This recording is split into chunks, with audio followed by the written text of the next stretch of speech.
Steve was tough. He'd say, so you're really close with your dad, huh? Mm-hmm.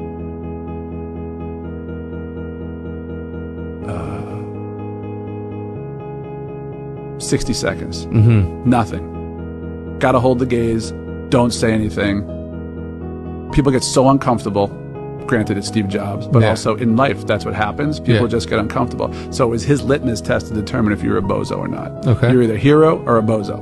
Okay. Bozos were going to fill up that uncomfortable silence with some bullshit, and he was going to know you weren't the guy, that you'd never be able to negotiate for him, you'd never be able to pull through in the clutch for him. So he gave me about 60 seconds, which felt like 6 hours. I was like, oh my God, I'm just holding the gaze. And finally I was like, can I help you? Everything okay? Yeah. And he was like, okay, yeah. And then he'd ask you a bunch of questions, right, about your family, your dad. And he would store it away. Maybe he'd use it right away. Maybe he'd use it in a year, but he'd come back, in a meeting, and maybe it was a poor meeting in his mind, and he'd bring you over. He'd be like, Hector, do you think you said your dad worked like 3 jobs and moved you from Juarez, Mexico, and just to give you this life? You think he'd be appreciated with the bullshit performance you made here today?